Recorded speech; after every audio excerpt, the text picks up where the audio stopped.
This way we can kind of begin to get everything rolling and whatnot. Rolling. Yeah. Uh, we did get to the live portion now, which is awesome. Um, hello everyone. Join game. Oh, Um, you, yeah. Hello everyone. If you saw I guess I also have it in the Twitch here as well, but as well as I just posted on Twitter, or what used to be Twitter. I don't even freaking know, man. Um, about Call it Twitter, no matter what the name is. yeah, about doing something different. The goal tonight is to educate a couple of friends who are here in chat with me about Roll20 and how it works from the DM side of things, and then hopefully you guys, as the viewers, can also learn something as well. I know that um, Roll20 is not a very friend. I mean, it's gotten a lot better. It used to be much worse uh as a like, streaming platform for like Dungeons and Dragons and things like that. It is much better than that now, but it used to be pretty bad. Uh, but either way, the goal for me tonight. I don't know why that did not auto publish there.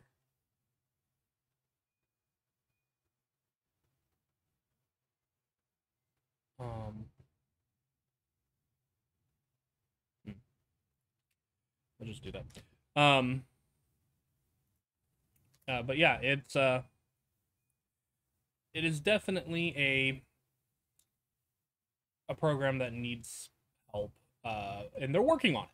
They are working on it. I don't know if anybody knows this or not, but they are constantly doing updates as of late. Um, so we'll have to see what. Okay. We'll have to see what the future holds for us. But I'm gonna kind of just go over things, kind of step by step, in terms of like setting up a game, things like that. So as you can see, I do have several games. I also have over 1,000 hours in Roll20 itself. Um, so in order to like kind of create a game, it's pretty simple. You're gonna create a game. There's a big button for it at the top, um, and then once it loads, you'll name your game if you want, and then you'll pick whatever you want to play. They have a whole bunch of things here. Um, Mine kind of default is the D&D 5e just because that's typically what we play, but they do have a whole bunch of other things. As you can see, there's a bunch here, some Warhammer stuff. And I do believe they even have like Pathfinder Second Edition and some other stuff here. I'm not going to go through all of these just because if you want to look at them, you can go through them yourself. I am also not going to create a new game because I have actually just recently created a new game here for learning purposes and things like that. Let's see, you are going to be promoted there, and we're going to go ahead and launch game. So you should now have permission as a GM side of things here. One of the first things that I always do is I make sure that the voice and video within Roll20 are turned off. The reason why I do this is because 99.9% of the time I use Discord for my audio. So I don't actually need to see or hear the other people's voice that through that will come through Roll20. They have their own built-in voices or mixer and things like that. So if you guys don't have access to something like Discord, you could use this. I personally do not. The video display here is just your avatar kind of down here in the bottom left. You can make it bigger, or you can just do names only. If you watch our stream or my stream, I typically do the names only. just because it makes it easier for me to see the kind of map and stuff like that. So,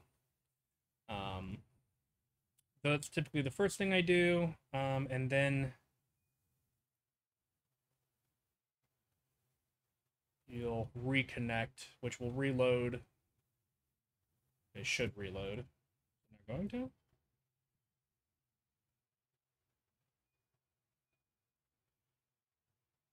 Oh, there it went. It's like, hold on. Also, at any point in time, if you guys have any questions or anything like that, feel free to throw them in the chat or ask me. I know, Preach, you're here in chat with me, so if you have any questions, feel free to interrupt and ask.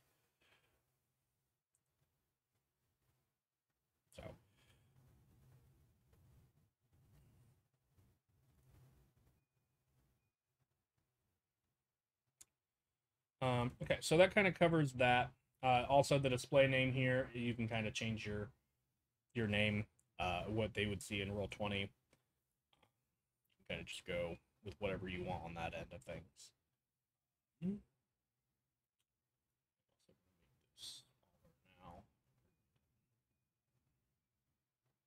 going to place myself in the middle because I'll have some things on the sides I'll need to do later. And did you hear me preach?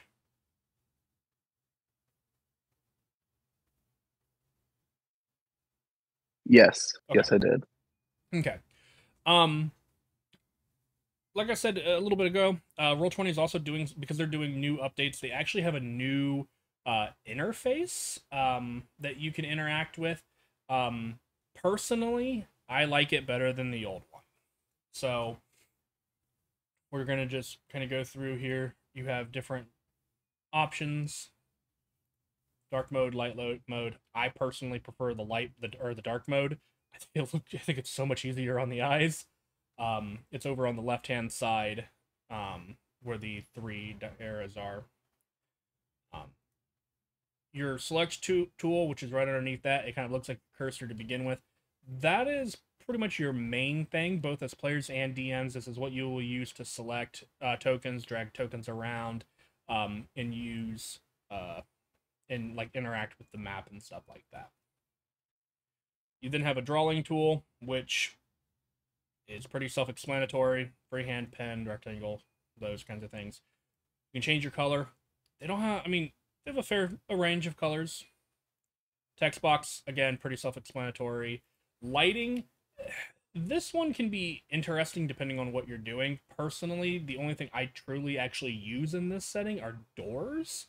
And that's just to create interactive doors and walls for my players within maps, assuming that I have time to do so. Fog of War, that's basically how you hide things from players on your maps, and I'll show you what I mean by that a little bit later. I'm kind of just going over tools. The measuring tool has gotten a lot better and is way nicer, like way nicer than it used to ever be. It has more options now. It has different options of where you can snap to. It has a lingering effect. You can broadcast it to others or not. So I'll show the lingering effect and the you know what? No, let's do a circle. Because everybody knows what, you know, the classic fireball. You got a 20-foot radius here, and I let go. I can move my cursor around a little bit. And it lingers there for a while, which is really, really cool. That's pretty new. And that is compared to the instant setting where you create your fireball and you let go and it disappears. That's really cool. Again, you can snap it to corner, center, or no snapping, which will just be wherever your cursor clicks. And they have the same options outside of circle for square, cone, and a beam. The line typically is just your measuring tool to tell you how far away something is.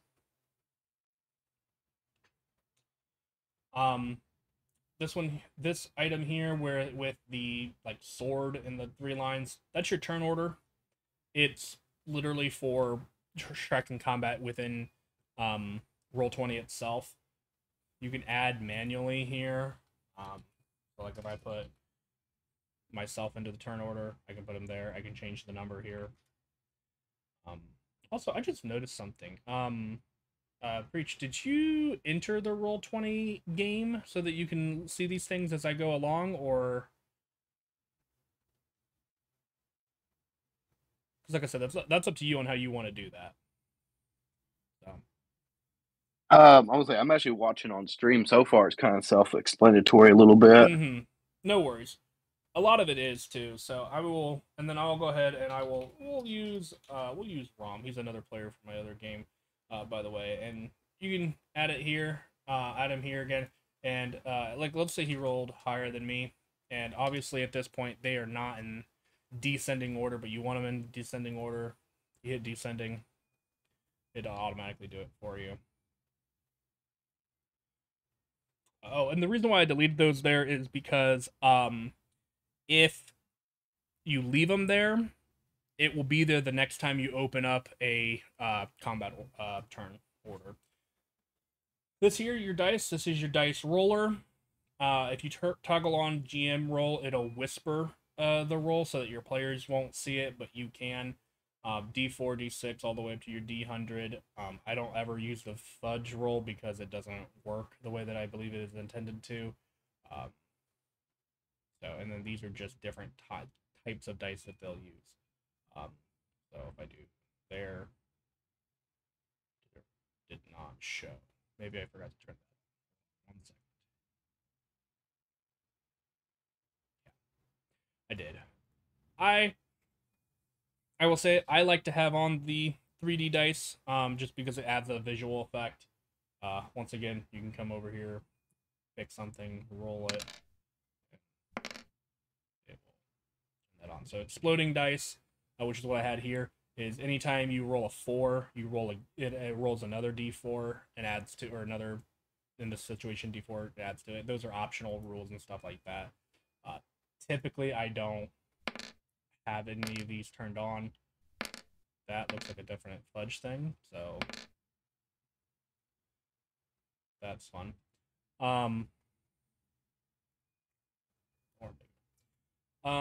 If you need to roll more than just 6 dice at a time, advanced dice roller. Okay, that didn't pop out like it used to, so that's a new change that they've had. But here it is. Drop down all of your different dies. Let's say you want to roll something like Fireball. Well, those are D6s, and you roll 8 of them. You don't have any bonuses, typically, and roll. And it'll roll it and do all the math for you all over on the side. Yeah, I guess we should turn those off. So you're looking at the Fireball damage off on the side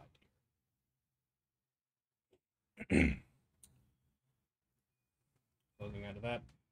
At the bottom right left here, you got your layers, your different layers. You have token layer, GM layer, the lighting layer, and your map layer. Again, those are self-explanatory, with the exception of being like the lighting layer. The lighting layer pretty much is used for like walls and things like that. I will pull a map in a little bit later to kind of demonstrate that. Obviously, you got your zoom function on the right here, helps you come in and go. The folder in the top right above that is actually how you can organize your pages and things like that. This is kind of your default page. It creates one for you. You can add a page. You can create them as a folder, which I have found useful. So like I can create a folder for a specific kind of maps. And then I can open that folder, have those maps, and move people there. If you have multiple pages and you want to move your players in between, you will grab this little bookmark and you'll drag it to whatever page you want. I have found that it's a little touchy on when it gets dragged over, but that's again something that they do different. They've updated, so it's just taking a little bit of effort right now. I will also say this bookmark will only drag the players. You as the DM have to click on the page in order to change the page. Here's your players. You can see everybody that's in there. Close it. Close that. Over here on the right hand side, you can close this if you want to, but most of the time you're going to need it open for roles and stuff like that. You have your chat, first option, pretty basic. Here you have your library. This is your the premium assets or anything that you buy through Roll20. They have some free assets, some subscription stuff that you get, I believe, through their paid tiers and memberships. And then marketplace purchases are things like what I have bought through Roll20. So like these are all my different cones and things like that that you guys have seen me use on the Moondish stream. I bought these through Roll20. I thought they were really good and I thought they were really cool. And it was before any of the measuring tool stuff existed. So at the time, well worth the money. Now, meh. Under my library is everything that I have uploaded. You can see that I have some folders created. I have a bunch of stuff here uploaded. Because this is on my Roll20 account, all of my things are connected technically.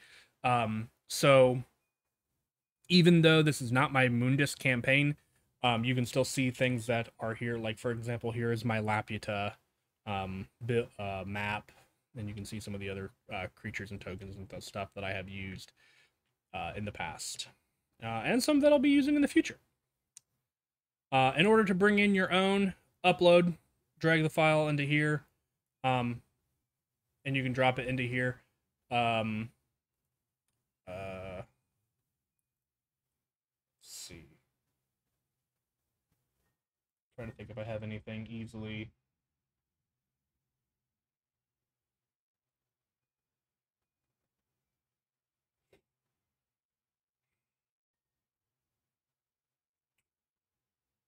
Yeah, sure. Here's an easy one. So I have an image here that I want to bring in. I'm gonna. Can I share this? Yes, there's not any spoilers here. So I'm gonna drag this in here. You can see my kind of thing here. I want to bring this image here in. I'm gonna bring it open. I'm gonna drop it right down in there. It'll move. It'll upload. And then right here it is. I can drag it onto the map, and it becomes on this layer because I'm not on the map layer. I'm on the token layer. It becomes a token, and I can move it around using the keys or the arrows, or with my by clicking and dragging. Let's say I want to turn this into a map. I just make it real freaking big. Okay, but then you will run into issues where tokens are on top of it, and then the map can also be moved, which can become a problem for the GM. So what I recommend is on the map itself, or on what you want to be the map, right-click, layers, map. Now it also creates the grid on top of which to help with where tokens and stuff like that are. See? Small, large, huge, and then anything beyond that is gargantuan. I guess medium, but smaller tokens would be like this, but they won't stay like that, which means you will need to go to advanced, is drawing, and then shrink it down to about the size that you want. Keep in mind that when you do this, they will not snap to the grid. Okay, that does work. If you shrink them, turn them back into turn them back into a token, which is just going in and clicking on the is drawing again. It will keep them that size and then allow them to snap to grid. But otherwise, they will snap to grid as you move them around.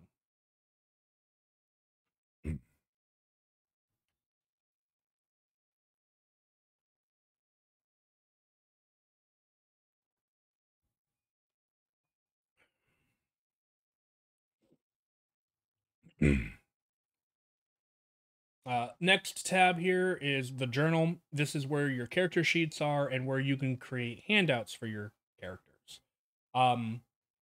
Character handouts are things that you could have your players that you want to have them read. The character sheets are actually really easy for players to use. So if you create a character sheet, it'll pop up this. They can assign tokens and images and all this other kind of stuff. Name their own character. You can put it in any kind of journal that they want. Create backstory and stuff like that in Roll20.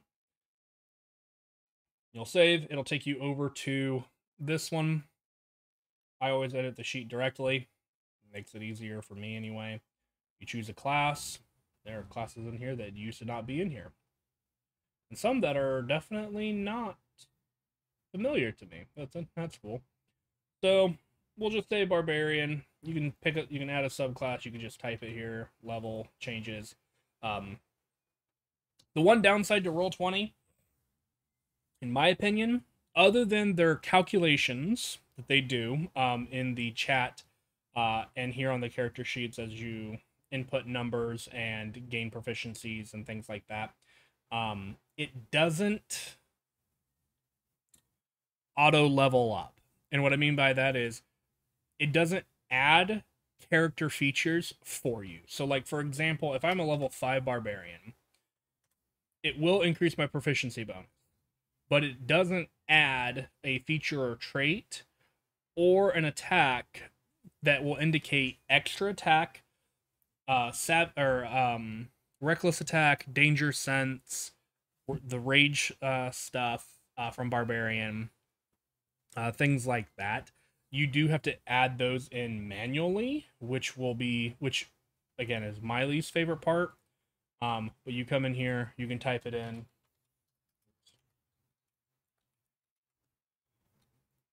Choose the source. This is the class feature. If you want, you can say barbarian. I believe it's a level 2 class feature. And then down here you can add you'll say what it is. So it's attack with advantage on melee strikes.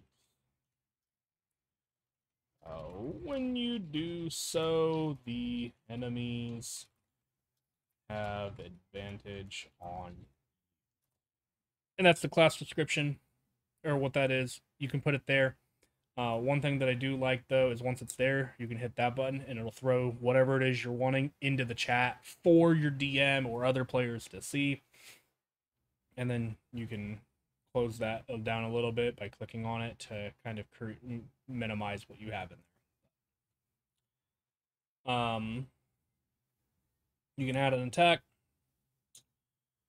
And if you go to the compendium, which is the next tab, you can find stuff by searching it, like a great axe. Here, items, great axes. I'll just grab the variant one here. There's even a description here. So you can take it and drag it, drop it straight in. It does show up both down here in your items and in your attacks and stuff here. With Roll20, you'll click, you'll roll the attack. This is just how I have mine set up, and I believe this is how it's set up defaultly. It'll automatically roll with advantage, but not showing you advantage. It shows you either or. When we play, we always take the first number as a flat roll, and then if you're rolling with advantage or disadvantage, you would either take the higher or the lower, respectively. Then you can either click on the damage in the text box here, or you can click on the name of the weapon in the chat, and it will turn it over into damage here for you. Over here, all you have to do is change the numbers, hit enter or tab, and it'll automatically calculate the modifier for you. The rest of this is all things that you have to enter physically. Bio, if you want to add anything here for your character, obviously this is kind of all self-explanatory. What? Okay. Spells, as a barbarian, you're not going to have any, but as a caster, you're going to have them. If you have spells and they're in the compendium, like light, for example.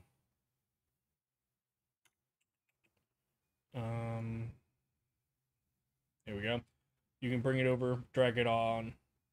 It'll drop into your character sheet. If it's in here, not all of them are going to be in here, then you'll have to enter them manually by hitting the plus icon, naming, school, adding everything that it has from the spell description into and everything into this.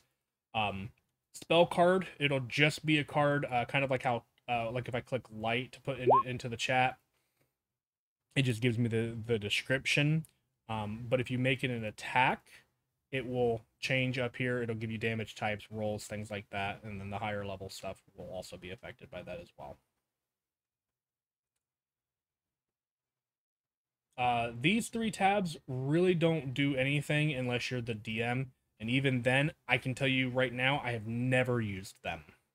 In the 4+ years I've been running Mundus, I have never used these tabs for anything. I think the one time I used them in the very, very, very beginning of our campaign was try to adjust somebody's AC due to a magical item that wasn't in Roll20's compendium that was increasing their AC.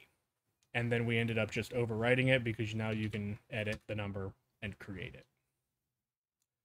So this little gear icon here at the end of spells, though, is kind of nice because this is how you would edit the always roll with advantage. You could, never whisper. I highly recommend that so that your other players can see those rolls. You can do the auto damage if you want. I don't have people do that just because maybe an attack misses and you don't want to see if you dealt maximum damage on a missed attack roll. D20 comes as the core die roll innately. Critical range is important for whenever you're playing something like a fighter or the champion fighter who has a higher crit range on 19s and 20s at level 3, I think. So you can change the crit range from a 19 to 20 down to 18 if you wanted to, and then Roll20 will automatically notify you that it's a critical hit. This is also how you get to add second classes, such as multi-classing into Bard, for example. You get your Barbarian that way. Additional saves and things like that for monks and stuff like that. They get additional saving throw proficiencies. This is also how I think rogues and bards can get their expertise in some of their skills. So you'd click on, instead of normal, you get expertise, which again gives you more bonuses to things. Armor class tracking, automatic, custom. If you do the custom AC, is especially beneficial for when you are playing a barbarian or you have other AC stuff. You can 10 or whatever plus dex. So like for barbarians, it's dex plus con plus 10. This would automatically reflect over here. Like let's say he's got a 14 dex and a 16 constitution. It'll automatically calculate that to a 15, which 10 plus 3 and 2 is 15. So automatically does that. The initiative automatically counts over as well. Did I miss anything on this one?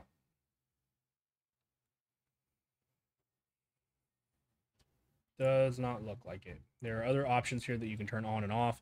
Ammo tracking, hero points, spell points. That's an optional rule within 5e.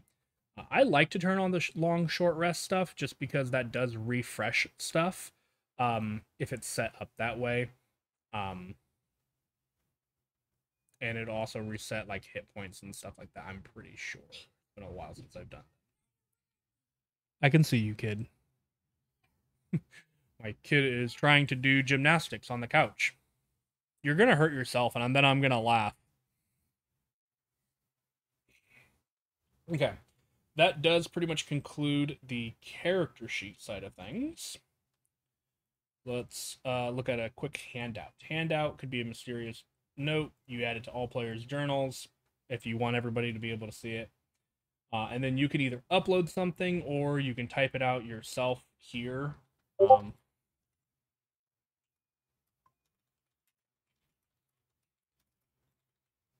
And then they'd be able to see that whenever they open the note here, it would read. So, fun little way to have little things in the game that players can read. I know I have in the past used handouts where I have added things that like journal entries that people have created and done, and I've given them to whomever found the journal or whoever found the note if I was doing different notes and things like that. And that's how I did that. I briefly went over the compendium. It is again kind of self-explanatory. It's all if it's in Roll20, which not everything is. It's basically whatever the base 5e stuff is in the compendium. It's a quicker way of creating characters within Roll20. The jukebox is the next tab, and that's your audio manager. Manage audio. You can find playlists that are already in the game or in the thing through tabletop audio, battle bards, incompetent. They have a lot of Kevin MacLeod Kevin MacLeod stuff here. Bring it over here then. And a lot of his stuff is really, really good in my opinion, and you can always listen to it before you add it to the game. So you should be able to hear it right now. Oh, what have we got, bud? No. You shouldn't be trying to do that. Here you go. What's that?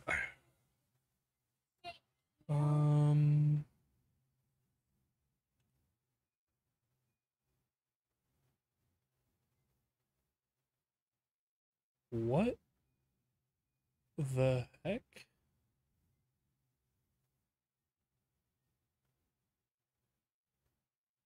Oh, that's weird. Anyway, not a big deal there. Like I said, they got a bunch of really good stuff there. If you have your own audio stuff,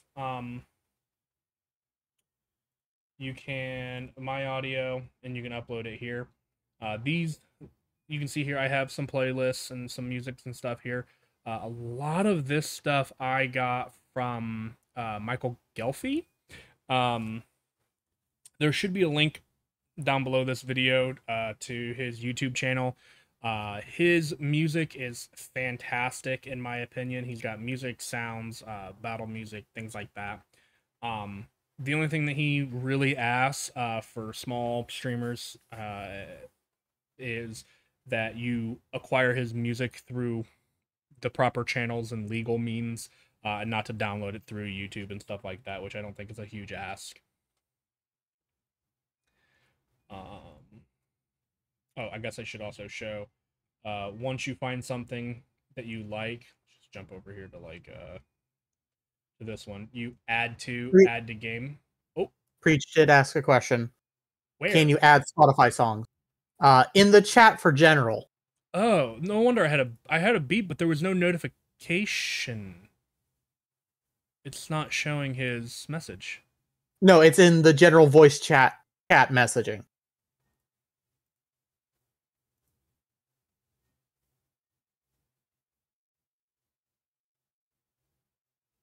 On Roll20? Or on Discord. Discord. Okay. I'm looking at the general chat on Discord. No. General voice chat. Oh, then the speech bubble. Yeah. Okay, no wonder I heard a beep. Breach. We don't use this. We don't use it too often. It does exist, and that's fine, which is why I was confused on where the notification came from. You can technically add songs from Spotify here. I do highly recommend that you make sure that these songs are open source. Just because if it is a copyrighted song and you're blasting it on YouTube or whatever, you can get copy struck or copyright written for it. So open source material is what is typically recommended, but you can do it very much the same way that I showed and described for our own music, uploading it through here. You can drag it here. So you would just have to be careful with what song or songs you use. But yes, you could use Spotify songs in that regard. I will leave that chat open so that I can continue to find that message, those messages when they come up. And then like a new playlist, you can create new playlists. You can make it whatever you want. Like I can name this one Kevin, and just add by dragging all of Kevin's music into it, and now it's condensed into Kevin's tracks. Macros. So when I was in Roll20 before they started doing a lot of these last major updates in like the last couple of years, I used to actually use a ton of macros, and they were very functional. They were very useful for making the game quicker on the DM side of things. However, now that they're doing more updates and things like that, these macros become less and less functional, or sorry, not less functional, less useful. Like one of the macros that I used to have was basically allowing me to do what the advanced dice roller now does. It also allows me to, it would also allow me to like roll customized damage beyond what was available. So now macros are less important. Personally, I don't use anything in here, but there are some that can be pretty useful.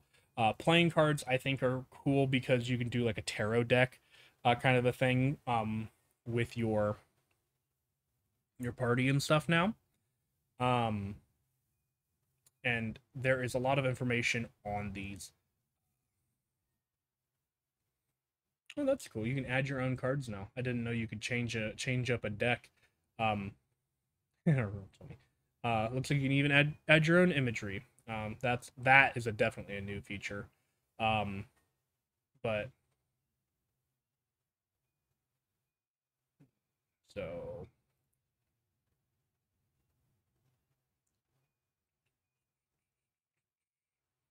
you can change savings and then show them. They're down here. Deal. We'll say deal 1 card. All players. Yeah, share that one. So deal, and they can flip it over, see what they got.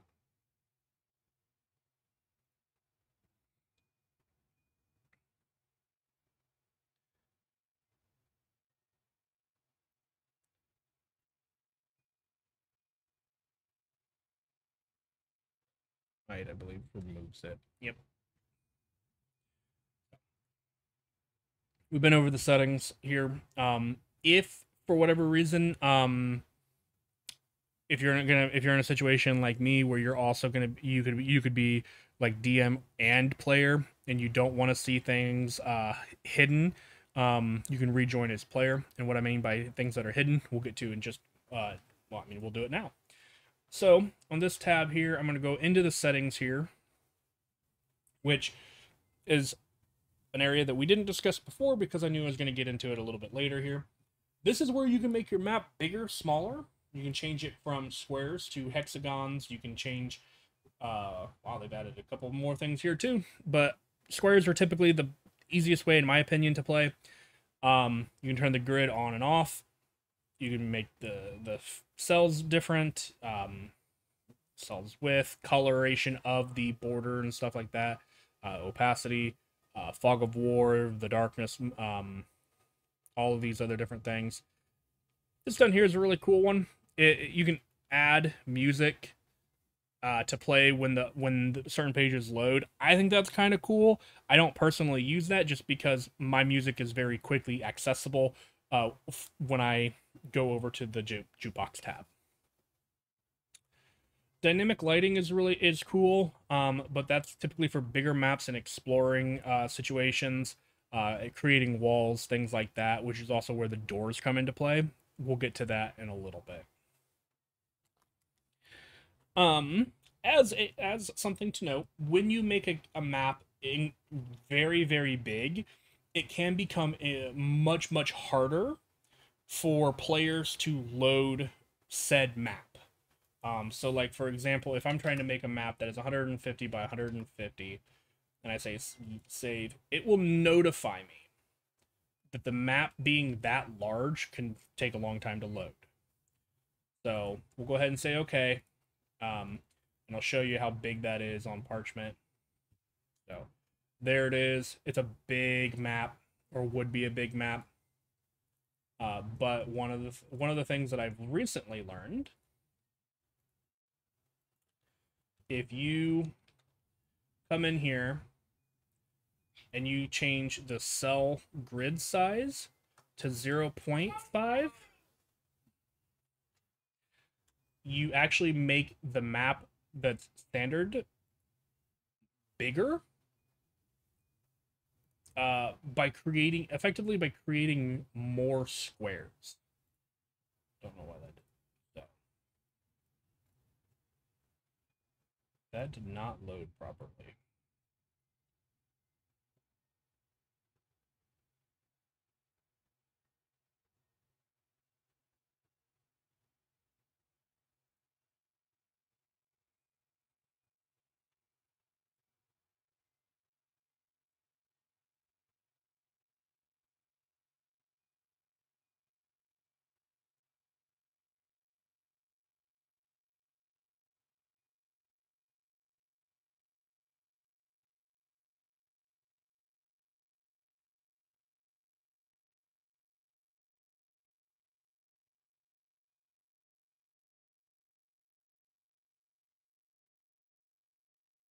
Oh, that's why. I did the wrong thing. I'm sorry.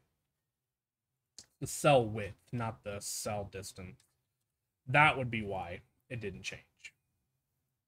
There you can see there's a bunch more squares. And I say this because the box that I made a moment ago was a 4x4 box. Now, as you see, it is a 4x4 rather than a 2x2. So it is much bigger. Obviously doubling the size of pretty much everything on the map. This creates much more a bigger map using the same size of inputs, so it can be less strain on your players. Fog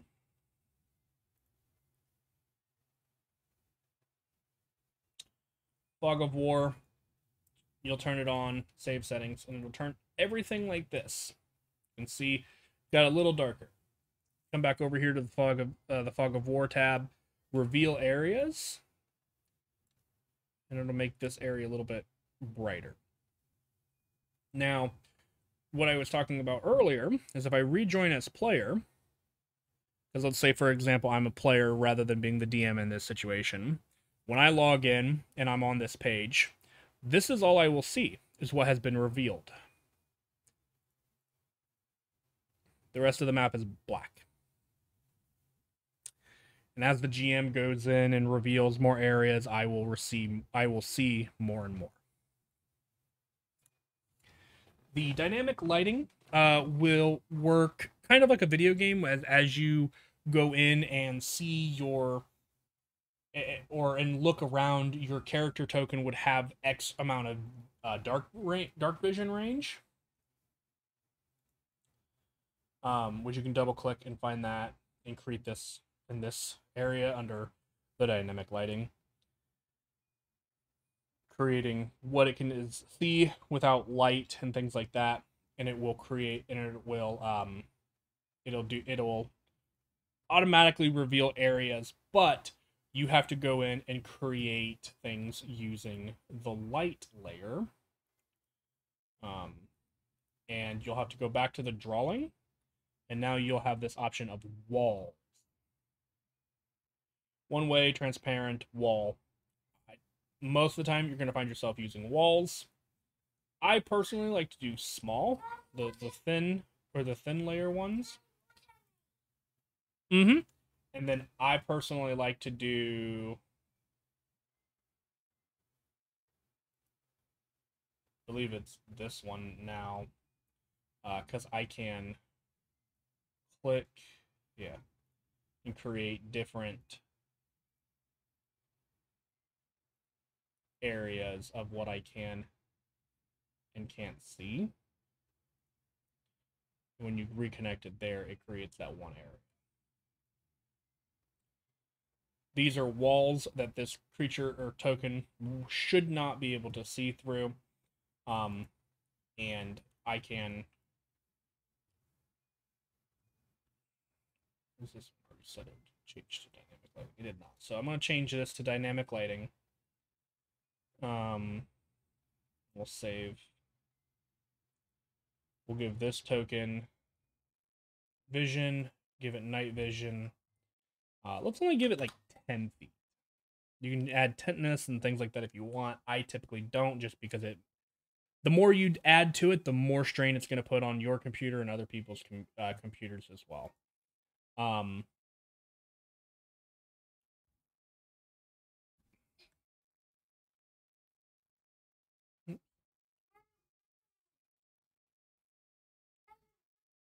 I see you, bud. So as a DM, you can also click on a token and hit right control L, and you can see what that token sees. Obviously, I don't believe this is completely accurate, given, I guess each square is. Let me reset that. Each square grid is 5 feet.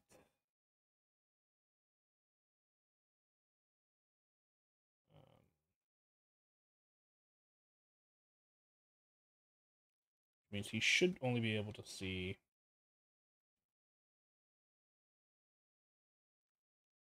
But not.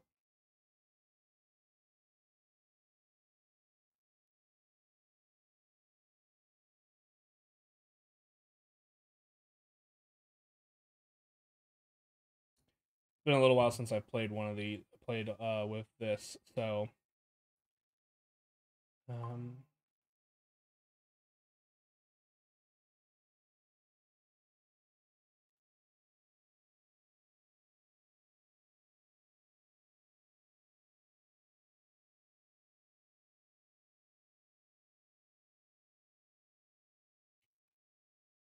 just reset.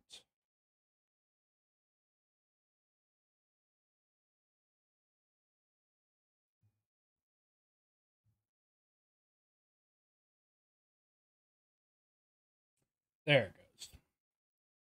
So now that token can only see what is right next to him, and you can see over here was that wall that I created. But when I'm here using the right control L, his vision is within 10 feet, and as I move him around, that vision changes. And then he gets to a wall. You can move outside of it, but that's besides the point. So he creates that. You can do that. I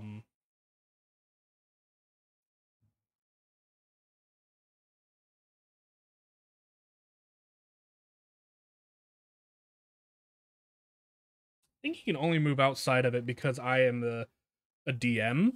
I'm pretty sure players themselves cannot move their tokens outside of walls. I'd have to rejoin as a player, and that's a little bit more work to be 100% sure on that one. But I'm 90% sure on that. And again, you can see the walls that I created here. If I zoom in, see them now that they're thin. I should have made them bigger for this demonstration, but that's on me. Once again, you saw them. Now there's that, and you can see the jaggedness of them. Also, as a GM, one of my favorite tips is the refocusing side of it. If players are looking, because typically whenever they are looking, they are located up here in the top right-hand corner. If you need to redirect their attention, you can shift and hold down the mouse button. Because holding it down will ping, but if you shift and ping, it will redirect everyone's camera onto that spot. So you can move everybody quickly to one location so that everybody can see where they are or what they're supposed to be doing.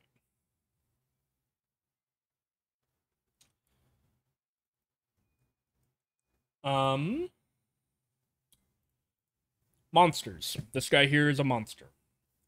Let's not even, try to pretend he is. Actually, do I have... Preach, you're in chat. Give me a D&D monster. What I'll do is, because I have D&D Beyond, I will go to D&D Beyond and look this monster up. Beholder. Fun. Classic. So, go to the monsters, D&D Beyond. I use D&D Beyond for a lot of my stuff. I will go over some of that here in a little bit. We'll look up a Beholder. What? Here you go. So I'm only doing this because I have a Beholder. With a top hat. Yes. Watch the Mundus channel, you'll understand why. So there's my Beholder. Now what am I gonna do? I'm gonna make him so that it's easier to remember. Armor class 18, 180 hit points. Alright, easy enough to do. I'm going to come over here. I use red to represent hit points. He has 180 hit points. He has an AC of 18. I use blue to represent AC because I feel like those two things help me remember it. Use whatever you like. This is the way that I do it. Let's say I'll jump back up here, and I'll use that 12 slashing damage from earlier from the Great Axe that he has. If I select the token, click on the red, there's a box that pops up that reads 180, and it's highlighted. If I then do minus, and we'll use the 12, and then I hit enter, it will do the math for me. 180 minus 12 is 168. It does the math for me. If the Beholder heals for any, plus, let's say the Beholder heals for 140. Why? I don't know. We'll say it does, though. Plus 140, enter. 308. It heals. There's someone who's being a little shit, and they cast super heal. Right. Buddy, that's not supposed to go over there. Bring that back over here. Get the hand towel, then.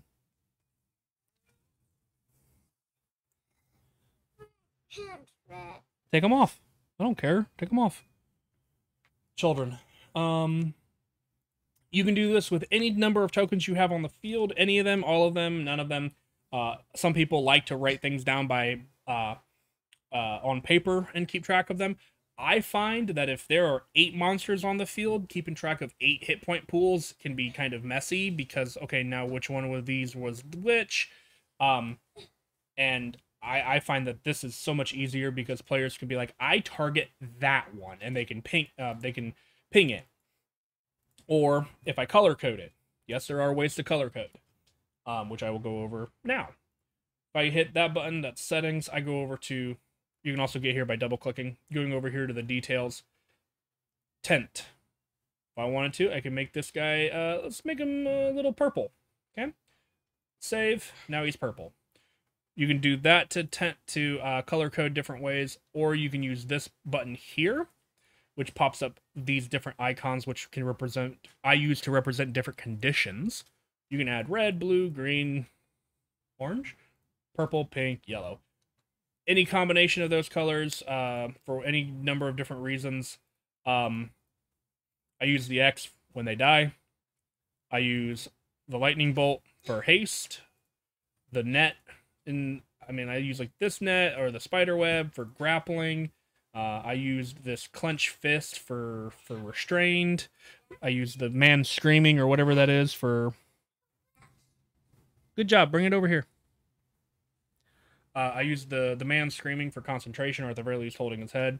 And I used the bullseye for hunter's mark. Those are pretty much the main things that we use. I guess I'll use either this one or this one for prone. Just because... things like that. Wings for flying. Yes, bud. It's fine. Sit somewhere else. It's fine, buddy. It's just water. Then sit on another one. There are a bunch of different things in here. You're gonna have a bunch of different things used for different things. The snail I use when the spell slow comes up, doesn't happen a whole lot. I'll use this one if an enemy is incapacitated or sleeping, just because I don't see a Z on here, but I would love to add my own to these, but or create new ones or have new ones added, but that's just me. But that's what they have. Turn the tent off. If you have a player or an enemy who has an aura effect, let's take Paladins. paladins, clerics. Let's take spirit guardians for example. They have an aura of 15 feet. We'll make it a yellow color. If you go here, you can let the players see it, or you can not let them see it. If you don't let them see it, when you save here, it'll create an aura that is only around that you can see them. I will quickly show you by rejoining as player. The player should not be able to see this. I don't even know if player will be able to see the token now that I think about it, though.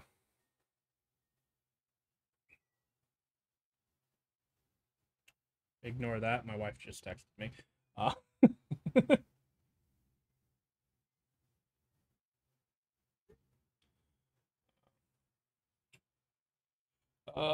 Yeah, so there is nowhere on this map that I can actually see, so let me try that again.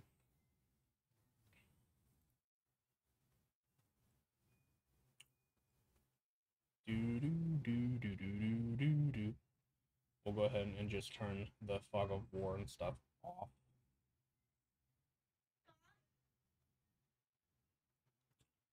There we go. Now I will rejoin as player.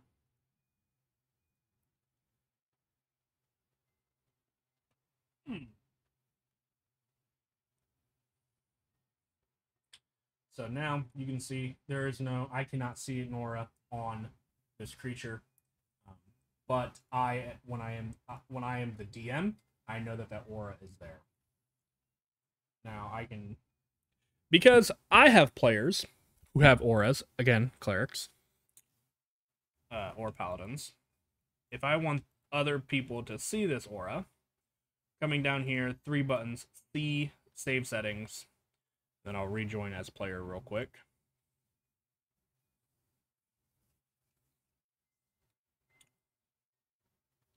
Now I can see that aura. So it's a matter of what you want your players to see.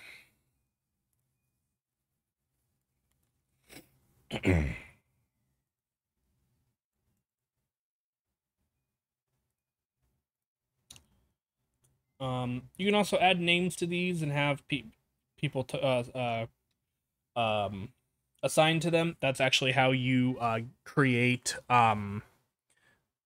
tokens for individual players. Like, let's say this iBob individual is the beholder. You could put it this way: update default token, save settings, and then when you come in here to iBob and open him, eventually he will load, I promise. You go to edit, and it has a default token here of iBob, which is the beholder in this situation. And the reason why I like that is because when you come over here to the character sheet and you click and drag on the character sheet and drop them onto the page, it drops the token. I will say, do remember, however the token is saved to the character sheet is how it will come every time you pull it off of here. So no matter how many times I pull this character out of the sheet, it will always have this aura. Even if I get rid of this aura on the one that I originally took, I bring out a new one, it's still going to have that aura. So have it set to the way that you wanted it. I will also say this one also has 308 hit points because this one did. So, any questions so far? I don't think there's a whole lot left, in all honesty.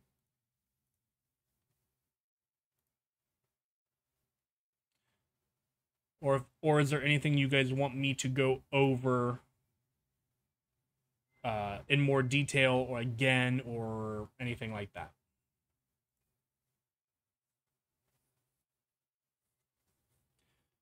Sorry, my mute button was not working for some reason, or unmute. Anyway, no. So far it looks good. I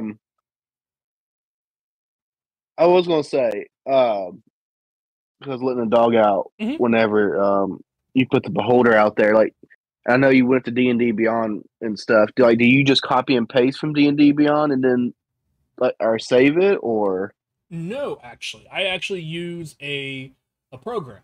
I have it right here. I use Token Stamp. Um, Free website. I absolutely love it.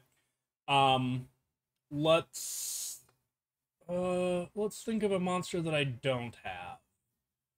You know what? I don't have a Beholder zombie downloaded. I will open up the Beholder zombie here on the D&D Beyond. I will then find the image, which is typically off to the side. And then I save this image somehow, some way. Mm-hmm. Most of the time, I just save image as. It'll pop up into my D&D folder, and I oftentimes put things in images. So we'll put it here as well and add them to the zombie horde stuff that I have here. Save, done. I like to keep that there because I come over here. Bam, there he is. If I want to add a token to him, I pick a ring, pick a color. I typically do red to indicate villains, and then blue to indicate allies, just to keep things simple. I can make him small, I can make him big, I can make it just the eye if I really wanted to. But I typically try to encapsulate most of the things that I want. You can choose a background color. Like what if I did black, for example, make it pop out a little bit. If you wanted to add text, you could.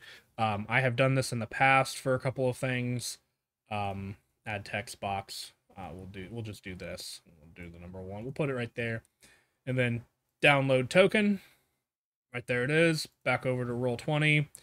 The My Library, upload. Again, I can come right back into here, upload. Once it is done, right there he is. It's stupid fast, stupid easy, and it's absolutely amazing. Not sponsored, by the way. Well, I was gonna say, where's the ores? Because I know when you were bringing stuff out, it was having the ores, and you said that they stay. Or so you can either get to it by clicking on the gear icon when you select the token, or double clicking the icon, the token, and then it's at the bottom. There's token auras here, radius. Pick a number, feet. Pick a color. Pick what it is, circle or square. Either let the players see it by checking that, or don't let them see it by leaving it blank. Save. okay. Mm-hmm. I'll say that's the only question I had. Okay. In terms of like getting maps and stuff like that, there are tons and tons of free sources and stuff like that. I tend to make my own stuff a lot of the times. I often will use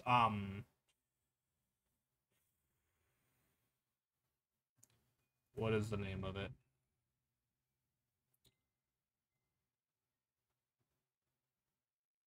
Dungeon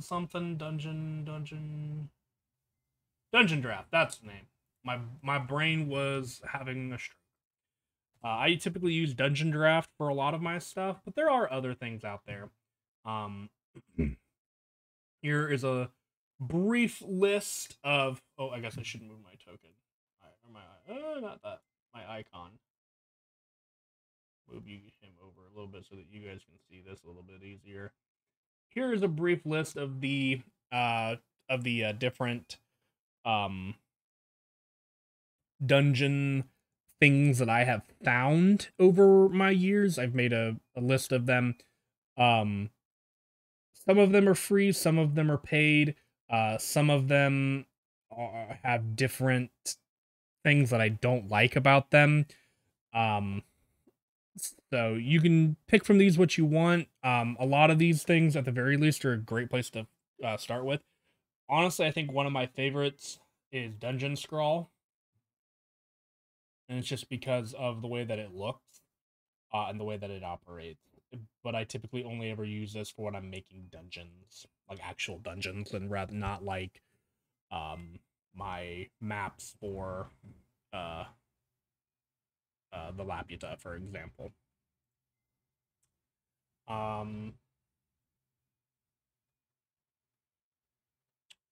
I will also give a little bit of advice for when people are not.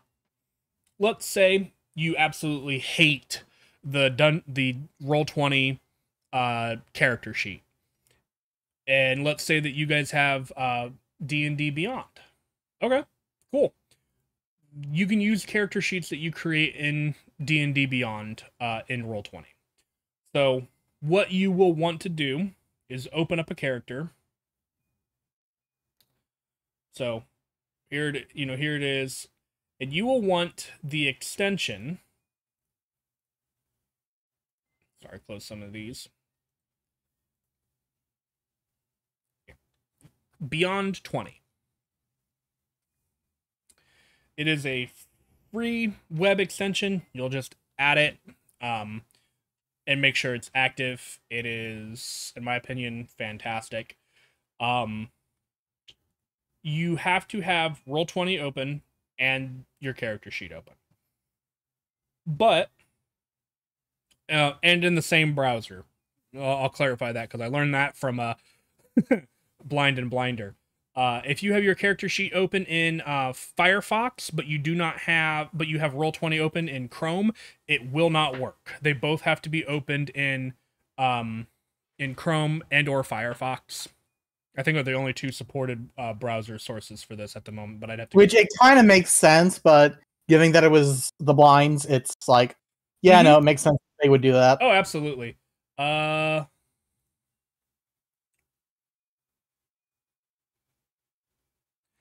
Don't see anything about it being added to Mac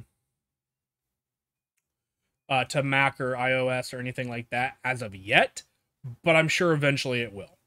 But what you can do now is all of these buttons that were already clickable in D&D Beyond can now get published or sent to Roll20. So if I take this question mark level 20 character and I roll, let's just do initiative, and I click that, it will roll here, okay, and it'll show up over here.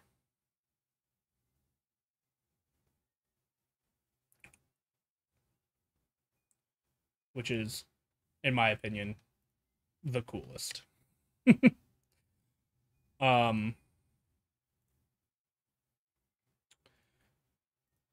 Same thing with an attack roll.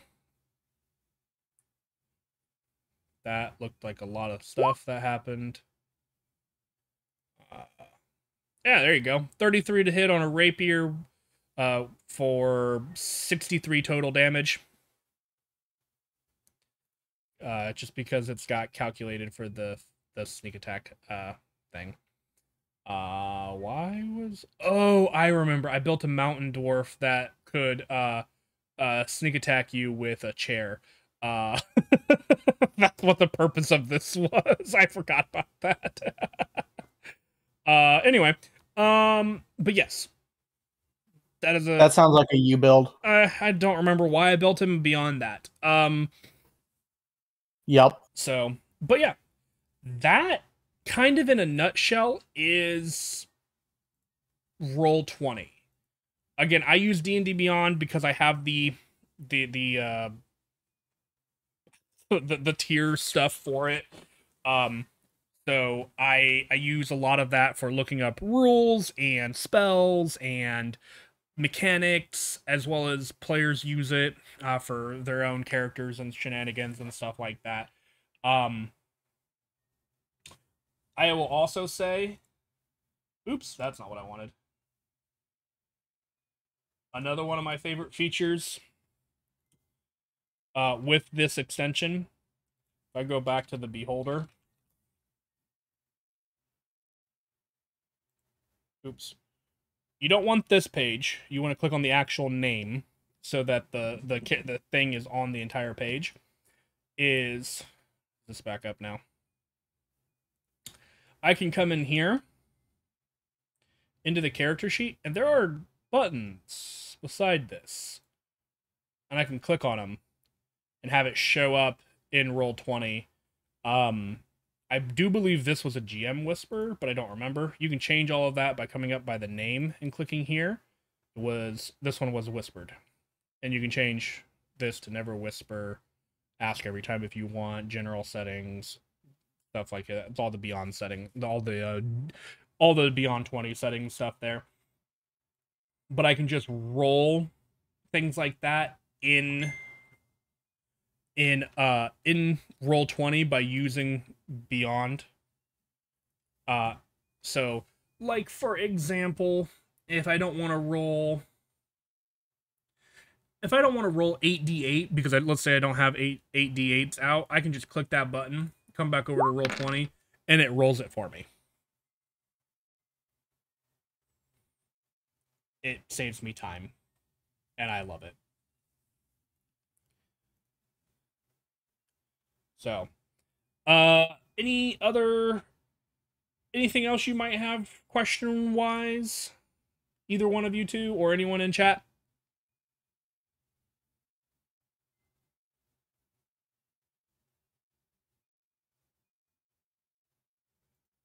No, not for me.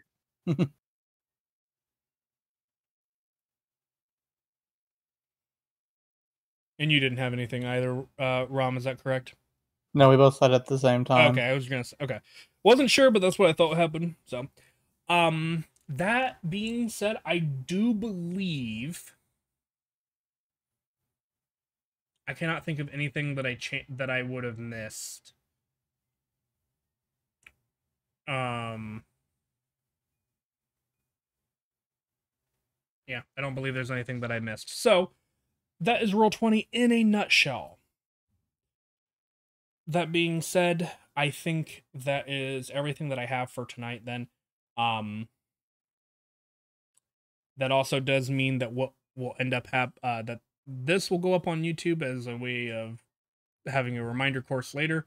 But I do believe that will be it for tonight's stream. I know it is a much, much shorter stream than normal for Friday, but we do have 2 players that are currently doing something very different. Watching Tim Allen. Yes, they are at a Tim Allen concert. So, and it's one of the characters. A Tim Allen concert. And one of them is the character who has multiple characters he's playing. So, yeah, we're going to go ahead and wrap it there. Hopefully next week we will be able to play some Mundus and dive back into the minds of Colophon. Thank you guys for stopping by and learning something new. Maybe learning something new. This was a lot of talking on my end, and my mouth is very dry, and I am very thirsty. So, thank you guys. Have a good night. Enjoy your weekend, and we'll see you in the next one. Good night. Bye-bye.